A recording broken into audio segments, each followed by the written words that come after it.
بسم اللہ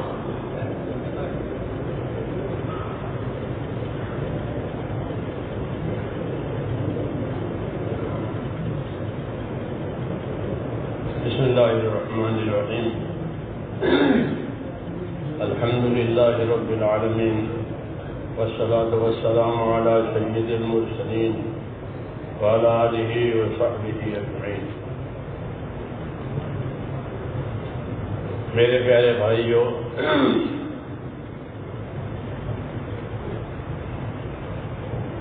دین کی یہ دعوت اور دین کی یہ محنت، یہ اللہ تعالیٰ کا ہمارے اوپر ایک خصوصی انعام اور احسان ہے۔ انعام اور احسان اس وجہ سے ہے کہ اس کام میں لگنے کی وجہ سے ہماری صلاحیتیں، ہماری طاقتیں، یہ سارے کے ساری حق پر لگے گی۔ اگر دین نہیں ہوگا تو صلاحیتیں برباد ہوں گی، فساد پر جائے گی، بگاڑ پر جائے گی۔ دین کا یہ کام ایسا ہے جیسا زمین کے لیے بارش۔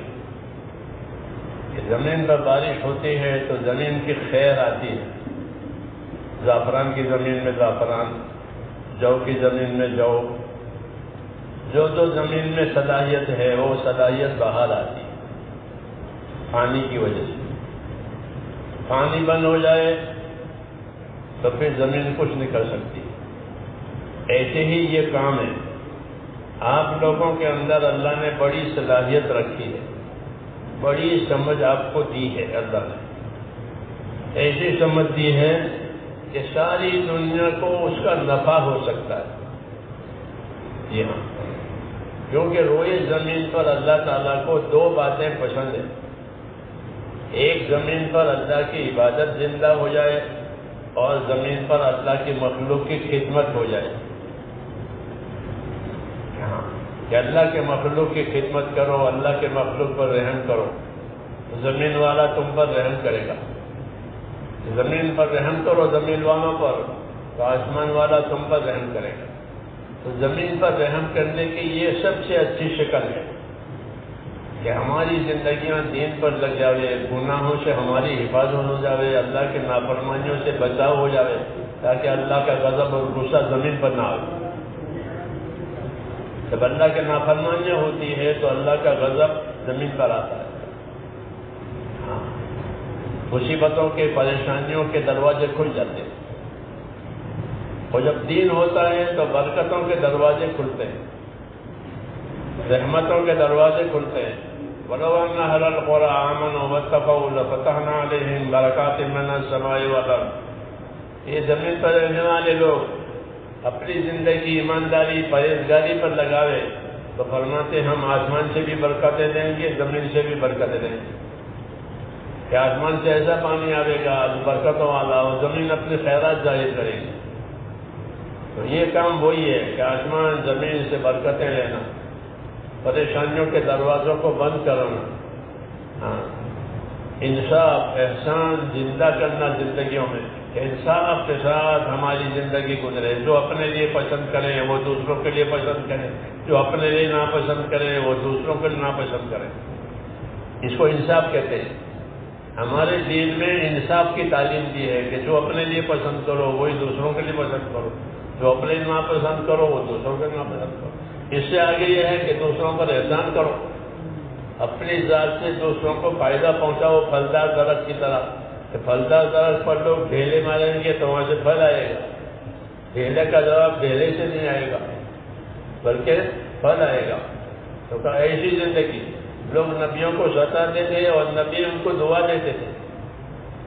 جی ہاں، نبی ان کے ساتھ احسان کرتے تھے۔ کیوں؟ کہ ہمارا یہی طریقہ ہے کہ ہم ڈھیلے والے کو ڈھیلا نہیں ماریں گے، بلکہ ہم اپنی ذات سے انصاف کی زندگی گزاریں گے۔ جو اپنے لیے پسند کریں گے وہ دوسروں کے لیے پسند کریں گے، اور اپنی ذات سے دوسروں کو نفع پہنچائیں گے۔ جیسے پھلدار درخت ہوتا ہے، پھولدار درخت ہوتا ہے تو وہ دوسروں کو نفع پہنچاتا ہے۔ یہ زندگی ہم کو نبیوں کے طریقے سے ملتی ہے۔ اللہ تعالیٰ نے دنیا میں نبیوں کو اسی لیے بھیجا ہے کہ پاک زندگی لوگوں کی زندگی میں آ جائے، لوگوں کی زندگیاں پاک ہو جائے۔ ایمان اور نیک اعمال، اس کی محنت کرنے سے زندگیاں پاک ہو جاتی ہیں۔ جی ہاں، انصاف والی، احسان والی زندگی بنتی ہے کہ جو اپنے لیے پسند کریں وہ دوسروں کے لیے پسند کریں، اور اس سے آگے کہ ہماری ذات سے دوسروں کو نفع ہو، دوسروں کو نقصان نہ ہو۔ تو یہ راستہ کامیابی کا راستہ ہے۔ جی ہاں، اس سے محبتیں پیدا ہوتی ہیں اور حالات درست ہو جاتے ہیں، حالات ٹھیک ہو جاتے ہیں۔ ہم کو اللہ تعالیٰ نے یہ کام دیا ہے، اس لیے اس کام کو اچھی طرح سمجھیں، کیونکہ آپ لوگوں کا جو طبقہ ہے وہ سمجھدار طبقہ ہے۔ اللہ نے آپ کو سمجھ دی ہے اور بہت اچھی سمجھ دی ہے۔ یہ سمجھ دین پر بھی لگے، جیسے اور اپنی ضرورتوں پر لگاتے ہیں، اپنے دین پر بھی اپنی سمجھ لگاؤ کہ دین سمجھ میں آئے۔ جب دین سمجھ میں آئے گا تو دنیا کی سلامتی ملے گی، آخرت کی نجات ملے گی۔ یہ دین کی تاثیر ہے کہ دین زندگیوں میں آئے گا تو دنیا میں سلامتی آئے گی، ایک دوسرے کے حقوق ادا ہو جائیں گے، ایک دوسرے کے ساتھ احسان ہوگا، بھلائی ہوگی۔ جی ہاں، یہ ہوگا دین آنے کی وجہ سے۔ اور آخرت کی نجات تو ہے ہی دین پر، کہ بغیر دین کے آخرت ہی نہیں ہے، بغیر دین کے آخرت برباد ہے، اور اصل آخرت ہے، کیونکہ ہماری زندگیاں آخرت کی طرف جا رہی ہے۔ روز روز ہم آخرت کی طرف جا رہے ہیں۔ ایک وقت آئے گا کہ وہ اپنے آخرت میں اتر جائے گا، جیسے ہاں، تو ہماری زندگی آخرت کی طرف جا رہی ہے، اس لیے ہم کو اس کی دعوت دی ہے کہ اپنے آخرت بنا کر کے زندگی گزارو۔ جو صلاحیتیں، جو طاقتیں اللہ نے ہم کو دی ہے، ہم اس طاقتوں سے جس طرح اپنی ضرورتیں پوری کرتے ہیں، اپنی آخرت بھی بنا۔ یہ حکم ہے اللہ کا کہ وابتغ فیما آتاک اللہ الدار الآخرہ، تم کو اللہ نے جو صلاحیتیں دی ہیں، طاقتیں دی ہیں، اس سے اپنی آخرت بنا لو۔ آخرت بنتی ہے دین پر چلنے چلانے سے، دین کے کاموں سے، دین پر محنت کرنے سے، اور جس کی آخرت بنے گی اس کی دنیا بھی بنے گی۔ دنیا سایہ ہے، آخرت اصل ہے، اس لیے ہم آخرت والے ہیں۔ مسلمان آخرت والا ہوتا ہے، اس کو آخرت پر ایمان ہے کہ مرنے کے بعد زندہ ہونا ہے، زندہ ہونے کے بعد حساب دینا ہے، یہ وہ ہمارا ایمان ہے۔ اس پر ایمان باللہ والیوم الآخر، اللہ پر ایمان، آخرت پر ایمان ہمارا ایمان ہے۔ ایک دن آخرت کا بھی سامنے آئے گا، اس کی تیاری کے لیے اللہ تعالیٰ نے ہم کو دین دیا ہے اور دنیا کی زندگی دی ہے۔ دنیا کی زندگی سے اپنے آخرت بھی بناؤ، جس طرح اپنی ضرورتیں پوری کرتے ہیں، اپنی راحتیں لیتے ہیں، ایسے ہی اپنا دین بھی بناؤ۔ یہی دارالعمل ہے، یعنی عمل کرنے کی جگہ ہے۔ جی، یہ عمل کرنے کی جگہ ہے، اور آخرت بدلہ پانے کی جگہ ہے۔ جو عمل کر کے جائے گا وہ بدلہ پائے گا، جو عمل کرتے نہیں جائے گا وہ پچھتائے گا۔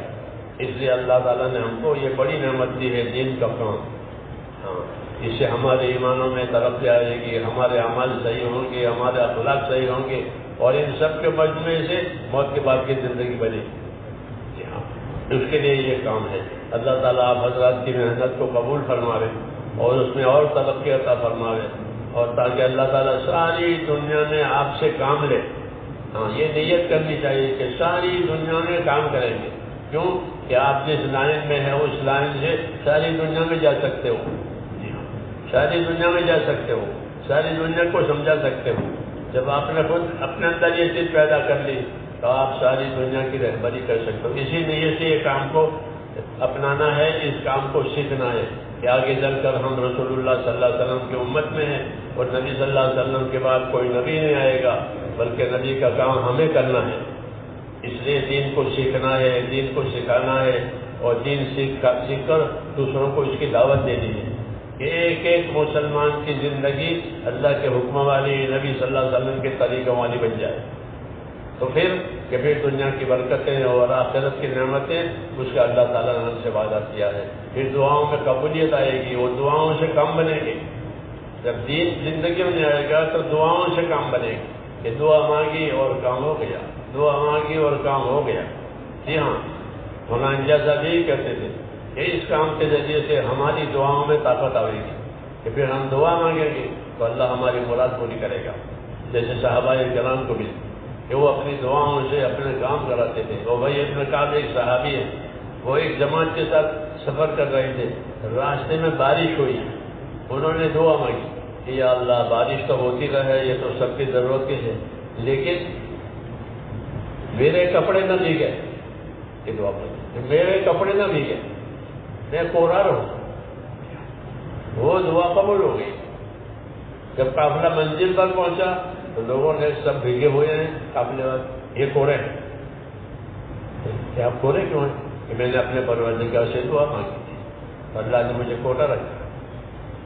دعا میں یہ طاقت ہے، جو نہیں ہو سکتا وہ اللہ کر کے دکھاوے، ورنہ جنگل میں چلے، بارش میں چلے اور نہ بھیگے، ایسا ہوتا ہے کہ نہیں ہوتا، لیکن اللہ چاہے تو ہو جائے گا۔ جی ہاں، تو اللہ کی قدرت سے فائدہ اٹھانے کا یقینی راستہ یہ ہے کہ خدا کی قدرت سے فائدہ اٹھانا چاہتے ہو تو دیندار بنو۔ جب اللہ اپنی قدرت سے اپنی قدرت دکھائے گا کہ بارش میں چلا دے، بھیگنے نہ دے۔ ابراہیم علیہ السلام کو آگ میں ڈالا، وہ جلنے نہیں دیا۔ موسیٰ علیہ السلام کو سمندر میں ڈوبنے نہیں دیا۔ جب وہ بچے تھے تو ان کو سمندر میں ڈالا تھا، صندوق میں۔ جی ہاں، یہ سب کیسے قرآن مجید میں ہے، اس سے قدرت سمجھ میں آتی ہے کہ اللہ جو چاہے وہ کرے، سمندر میں ڈالے، ڈوبنے نہ دے، آگ میں ڈالے، جلنے نہ دے، بارش میں ڈالے، بھیگنے نہ دے۔ اس لیے اللہ کی قدرت سے فائدہ اٹھانے کا یہ راستہ ہے کہ جب زندگیوں میں دین آئے گا پھر قدرت ساتھ دے گی، حالات بن جائیں گے۔ ابھی تو حالات بگڑے ہوئے ہیں، حالات بن جائیں گے۔ کیسے بنیں گے؟ کہ قدرت سے بنے گے، اللہ بنائے گا۔ ہم تو اللہ کے لیے ہیں، اللہ کے کام کے لیے ہیں، تو پھر اللہ ہمارے لیے اپنی قدرتوں سے ہمارے کام اللہ بنا رہے ہیں۔ اس لیے یقین کے ساتھ اس کام کو کریں، اس کام کو یقین کے ساتھ کرنا۔ کیوں؟ اللہ نے فرمایا کہ تم دین کی مدد کرو گے، ہم تمہاری مدد کریں گے۔ ان تنصروا اللہ ینصرکم، اگر تم دین کے مددگار بنو گے تو ہم تمہاری مدد کریں گے۔ تو دین کی مدد کے بعد اللہ کی مدد یقینی ہے۔ اس لیے اپنے آپ کو دیندار بھی بنانا ہے اور دین کی مدد کرنے کے لیے دنیا میں دین کی محنت بھی کرنی ہے، اس کے لیے یہ کام ہے۔ اللہ تعالیٰ مجھے بھی توفیق دے، آپ لوگوں کو بھی توفیق دے۔ مانگو دعا اللہ سے۔ تشریح کرنی ہے؟ وہ یہی بات اصل ہے کہ ہماری زندگی دینی بنے تو آسمانی برکتیں بھی اور دنیاوی برکتیں بھی، ہر طرح کی برکتیں اللہ تعالیٰ اسی میں دے گا۔ یہی یقین رکھنا چاہیے، گھبرانا نہیں چاہیے۔ دوا تو کڑوی ہوتی ہے اور اس کا فائدہ میٹھا ہوتا ہے، ایسے یہ کام ہے کہ کڑوا لگتا ہے، یہ کڑوا لگتا ہے لیکن اس کا نفع نفع میٹھا ہے۔ سمجھدار آدمی اس کی کڑواہٹ کو نہیں دیکھتا بلکہ اس کے نفع کو دیکھتا ہے کہ ابھی تو یہ کڑوی ہے لیکن جب اس کا نفع آئے گا تو وہ میٹھا ہوگا۔ تو ایسے جتنی چیزیں صحیح ہوتی ہیں وہ اوپر سے کڑوی ہوتی ہیں، اندر سے میٹھی ہوتی ہیں، اور جتنی چیزیں غلط ہوتی ہیں وہ اوپر سے میٹھی ہوتی ہیں، اندر سے خطرناک ہوتی ہے۔ اس لیے یہ خیال رکھنا چاہیے۔ اللہ تعالیٰ نے ہم کو یہ نعمت دی ہے دین کا کام، جس سے ہماری دنیا اور آخرت دونوں بنے گی۔ اب درود شریف پڑھیں۔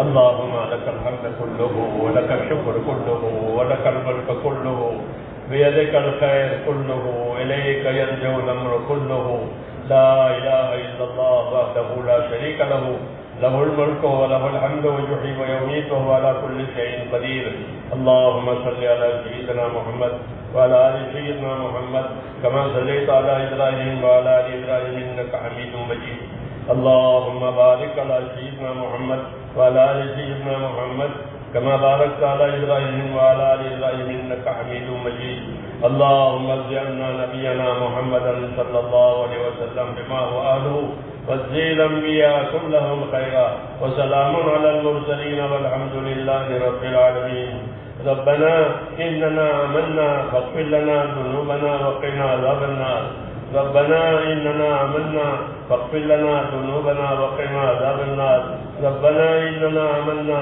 فاغفر لنا ذنوبنا وقنا عذاب النار اللهم اغفر لي ولوالدي واغفر يا رب لجميع المؤمنين والمؤمنات والمسلمين والمسلمات الأحياء منهم والأموات ولإخواننا الذين سبقونا بالإيمان ولا تجعل في قلوبنا غلا للذين آمنوا ربنا إنك رؤوف رحيم اللهم اشرح صدورنا للإسلام، اللهم حبب إلينا الإيمان وزينه في قلوبنا وكره إلينا الكفر والفسوق والعصيان، اللهم اجعلنا من الراشدين. اللهم أقبل بقلوبنا إلى دينك وأقبل بقلوب جميع المسلمين إلى طاعتك.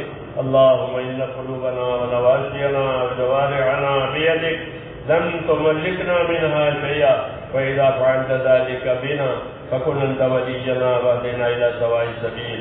اے اللہ ہماری مغفرت فرما، اے اللہ ہماری مغفرت فرما، اس مجمع کی مغفرت فرما، اس مجمع کی مغفرت فرما، پوری امت کی پوری مغفرت فرما.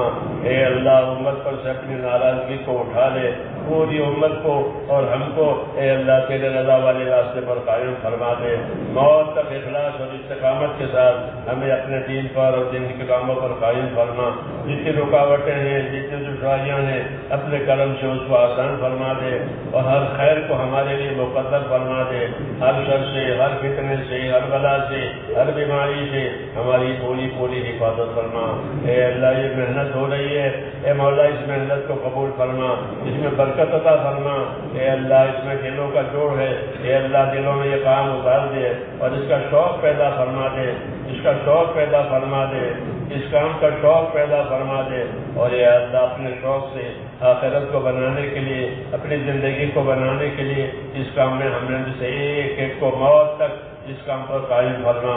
اس کام کے خیر و برکت سے ہم کو مالا مال فرما. اس کی جتنی رکاوٹیں ہیں دور فرما، جتنی دشواریاں ہیں آسان فرما.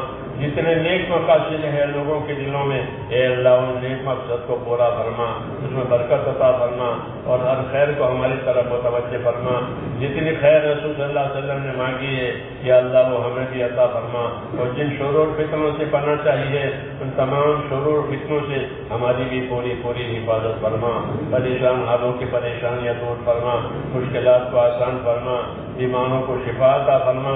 جو جس پریشانی میں ہے، جس رکاوٹ میں ہے یا اللہ اس کی رکاوٹ کو دور فرما کر اے اللہ دین کے کاموں کے لیے آسانیاں پیدا فرما، دنیا کے کاموں میں بھی آسانیاں پیدا فرما. ربنا آتنا فی الدنیا حسنہ وفی الآخرۃ حسنہ وقنا عذاب النار. وصلی اللہ تعالی علی خیر خلقہ محمد تمام تشریف رکھے. کوئی ساتھی ہمارے اٹھے نہیں، ابھی کام باقی ہے. ہم لوگ سفر میں جا رہے تھے.